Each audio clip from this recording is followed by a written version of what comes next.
नमस्कार श्रोताओं, मैं रीता उपाध्याय आपको मार्गशीर्ष महीने की बहुत बहुत बधाई दे रही हूँ। मार्गशीर्ष महीने में मेरे चैनल को सब्सक्राइब करने और वीडियो को लाइक करने के लिए बहुत बहुत धन्यवाद। मार्गशीर्ष महीने में दान पुण्य की बहुत परंपरा रही है। हमारे सनातन धर्म में ब्राह्म मुहूर्त में उठकर स्नान करने, तुलसी पूजन करने, राम, श्री कृष्ण और विष्णु जी की पूजा तथा कथा कहने का विधान है। अभी चूंकि ठंड का मौसम चल रहा है, इस समय निर्धनों को गर्म कपड़ों का दान देना भी विशेष फलदायी रहेगा। माघ महीने में हम कथा का श्रवण करते हैं और दूसरों को भी सुनाते हैं, उससे भी हमें अक्षय पुण्य की प्राप्ति होती है। हमें सत्कर्म करना चाहिए, किसी की बुराई से बचना चाहिए, अधिक से अधिक हमें लोगों की भलाई करनी चाहिए और हमें निर्लोभ रहकर परलोक में वैकुंठ की प्राप्ति के लिए अपना प्रयास करना चाहिए। आइए इस संदर्भ में मैं आपको एक कथा सुना रही हूँ। एक बार सप्तर्षिगण सनातन ब्रह्मलोक पर विजय प्राप्त करने की इच्छा से तीर्थों में विचरण कर रहे थे। इसी बीच भयानक अकाल पड़ गया। जनता को अन्न के लिए कष्ट होने लगा। भिक्षा से जीवन चलाना कठिन हो गया था। सप्तर्षियों को भी उपवास करने पड़ रहे थे। घूमते हुए वे सौराष्ट्र पहुंचे। वहां का राजा विसादर भी बहुत प्रजावत्सल था। वह निरंतर घूम घूम कर लोगों के अभाव की पूर्ति करता रहता था। राजा ने सप्तर्षियों को अन्न की खोज में भटकते देखा। तब उसने उन्हें साष्टांग प्रणाम किया और प्रार्थना की। कहा, मुनिवर, आप लोग ब्राह्मण हैं। ब्राह्मणों का दान लेना कर्तव्य है। मैं आपको दूध देने वाली गायें, अन्न, वस्त्र, रत्न, स्वर्ण आदि जो भी चाहें देने को तैयार हूँ। आप इस तरह कष्ट क्यों झेल रहे हैं? सप्तर्षियों ने कहा, राजा का दान अधिक निषिद्ध है, इसलिए आप इन वस्तुओं को और किसी को दे दें। यह कहकर सप्तर्षि आगे बढ़ गए। राजा ने उन्हें देने का दूसरा मार्ग अपनाया। वह गूलर फलों में स्वर्ण भरकर उनके रास्ते में बिखरवा दिया। ऋषियों की दृष्टि जमीन में लगी थी। सबसे पहले अत्रि ऋषि को एक गूलर फल मिला।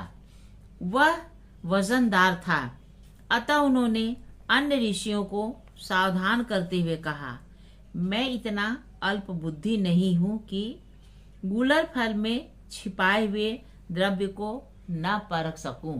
ये गूलर फल हम लोगों के लिए त्याज्य है। वशिष्ठ, कश्यप आदि ऋषियों ने भी धर्म के तत्व सुनाए और गूलर फल को यूं ही छोड़कर आगे बढ़ गए।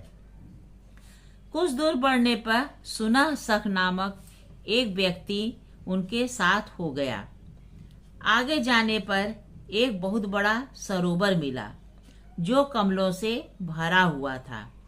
ऋषियों ने कमल की मृणालों को इकट्ठा किया।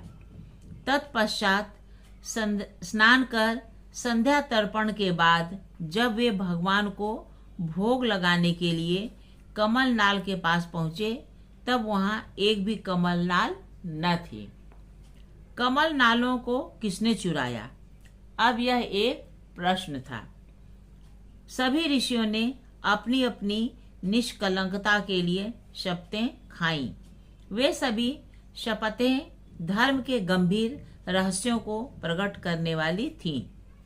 जब सुनह सख की बारी आई, तब उसने शपथ में कहा, जिसने कमल नाल की चोरी की हो वह दुर्बुद्धि ब्रह्मलोक को जाए।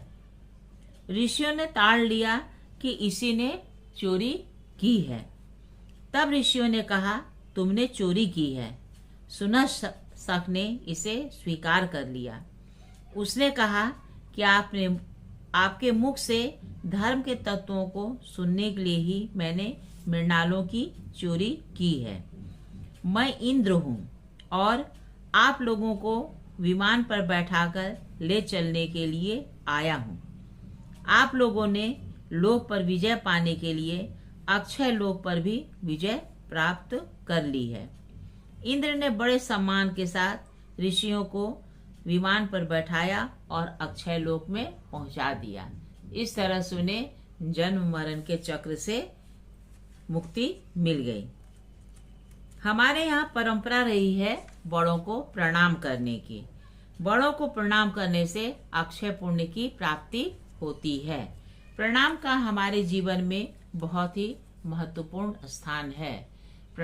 जब कोई व्यक्ति किसी का पैर छूता है तो उसके शरीर से साबित हो रही ऊर्जा को वह ग्रहण कर लेता है, जिससे पैर छूने वाले का कल्याण होता है।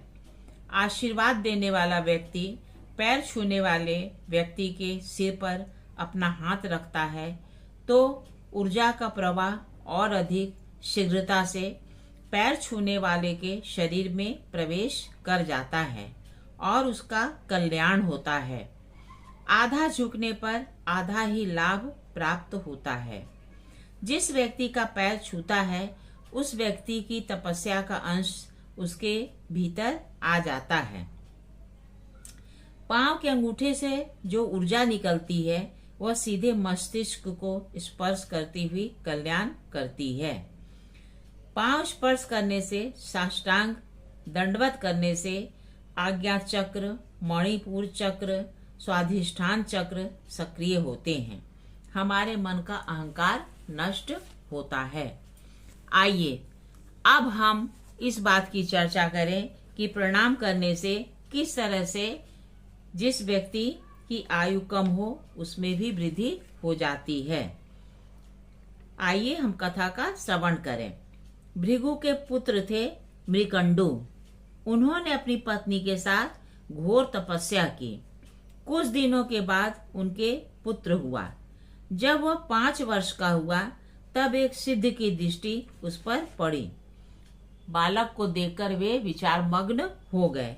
वे सोच रहे थे कि यह बालक तो बहुत ही सुशील और सुंदर है, किंतु बेचारे की आयु 6 माह ही शेष है। उसके पिता के पूछने पर सिद्ध ने यह बात बता दी और कहा, इससे कुछ अच्छे कार्य करा लो। मृकुंडी जी ने पुत्र का उपनयन कर दिया। उसे संध्या और धर्म पालन का नियम बताया और कहा, जो कोई मिल जाए उन्हें प्रसन्नता के साथ प्रणाम किया करो। बालक ने अपनी पिता की आज्ञा को शिरोधार्य कर लिया। सब में परमात्मा की स्थिति मानकर वह छोटा बालक सबको श्रद्धा के साथ प्रणाम करने लगा। इस तरह नियम पालन करते हुए उसे 5 महीने 25 दिन बीत गए। अब उसकी आयु केवल 5 दिन ही शेष थे। इस बीच उधर सप्तर्षि आ निकले। नियमानुसार बालक ने बड़ी श्रद्धा के साथ उन्हें भी प्रणाम किया। सप्तर्षियों ने आयुष्मान भववश कहकर आशीर्वाद दे दिया। पीछे विचार करने पर उन्हें ज्ञात हुआ कि इसकी आयु तो केवल 5 ही दिन शेष है। अपनी बात झूठी न हो जाए, इस भय से वे लोग बच्चे को ब्रह्मलोक ले गए। नियमानुसार बालक ने ब्रह्मा जी को भी प्रणाम किया। भगवान ब्रह्मा जी ने भी आयुष्मान भव कहकर दीर्घायु होने का आशीर्वाद दिया। ऋषियों ने बताया कि इसकी आयु के दिन पूरे हो गए हैं। ऐसा करें कि आप भी झूठे न हो और हम भी झूठे न बने। ब्रह्मा जी ने कहा, इसकी आयु मेरी आयु के बराबर होगी। इस तरह सप्तर्षियों ने ब्रह्मा जी से वरदान दिलाकर बालक को घर पर पहुंचा दिया। बालक बहुत प्रसन्न था। उसने अपने माता पिता को प्रणाम कर सारी बातें सुना दी। माता पिता आनंद विभोर हो गए। इस तरह प्रणाम के साधना से मार्कंडेय जी की ब्रह्मा के समान लंबी आयु हो गई। भगवान सर्वत्र व्याप्त है। जिस तरह हम भगवान के लिए विह्वल रहते हैं, उसी तरह से भगवान भी अपने प्रेमी भक्तों के लिए बहुत ही विह्वल रहते हैं। आइए इस संदर्भ में हम एक छोटी सी कहानी सुने। भगवान श्री राम के वियोग से भरत, शत्रुघ्न, माताएं और पुरावासी जितने विह्वल रहते थे, श्री राम भी उनसे मिलने के लिए उतने ही विह्वल रहते थे। वे 14 वर्षों के बीच उनसे मिलने का उपाय ढूंढते रहते थे। एक बार यही उपाय उन्होंने अत्रि ऋषि से पूछा। अत्रि ऋषि ने बतलाया कि पुष्कर क्षेत्र में अवयोगा नाम की एक वापी है, जहाँ सभी प्रेमियों स्वजनों के साथ संयोग हो जाता है। वे स्वजन चाहे इस लोक में हो या परलोक में। भगवान श्री राम सीता और लक्ष्मण के साथ ऋक्षवान पर्वत, विदिशा नगरी और चरमंती आदि को पार कर पुष्कर क्षेत्र में अवयोगा वावली पर जा पहुँचे, जहाँ वे सायंकालीन कृत्य समाप्त कर अपने पिता भरत, शत्रुघ्न, माताओं और पूर्ववासियों का स्मरण करते करते सो गए। स्वप्न में उनका सबसे प्रत्यक्ष की तरह मिलन हो गया। सीता और लक्ष्मण ने भी ठीक ऐसा ही स्वप्न देखा। प्रातःकाल इस स्वप्न को ऋषियों ने सत्य बतलाया। ऋषियों ने यह भी बतलाया कि मृत व्यक्ति का जब स्वप्न में दर्शन हो तब उनका श्राद्ध करना चाहिए। अतः आप चक्रवर्ती जी का श्राद्ध कर दें, हम लोग पूरा सहयोग करेंगे। कुतुब बेला में श्राद्ध हुआ। ऋषि समय पर आ गए थे, किंतु भोजन के समय सीता जी झाड़ी में छिप गईं। मुनियों के जाने के बाद सीता जी झाड़ी से बाहर निकल आईं। भगवान श्री राम ने इसका कारण पूछा। भगवती सीता ने बतलाया, स्वामी, आज मैंने बहुत ही आश्चर्य देखा। आपके नाम का उच्चारण करते ही स्वर्गीय महाराज श्री यहाँ आ उपस्थित हुए। उनके साथ उन्होंने समान रूप वाले 2 पुरुषों को भी लाया था। वे तीनों ब्राह्मणों के अंगों से सटे हुए थे। मुझे तो इस क्षेत्र में अपने जनों के प्रत्यक्ष दर्शन हो गए। उन्हें प्रत्यक्ष देखकर मैं लजाकर आपके पास से हट गई। भगवान श्री राम सीता के वचन से बहुत ही प्रसन्न हुए और आदर के साथ उन्हें हृदय से लगा लिया। भगवान तो प्रेम रूप ही हैं। कोई से मिलने के लिए 1 पग बढ़ाता है तो वे 100 पग बढ़ाते हैं। भगवान की भक्ति करते समय हमें इस तरह का ध्यान करना चाहिए कि प्रभु हमारे सामने साक्षात खड़े हैं और प्रभु की गोद में हम बैठे हैं। भगवान हमारे ऊपर आशीर्वादों की झड़ी लगा रहे हैं। एक बार बड़े प्रेम से बोलिए, भगवान श्री कृष्ण, विष्णु, राम तथा दिव्य आत्माओं का बहुत बहुत धन्यवाद। वे हम पर अपनी कृपा बरसाएं तथा संसार में रहने वाले सभी जीवों का कल्याण करें। नमस्कार।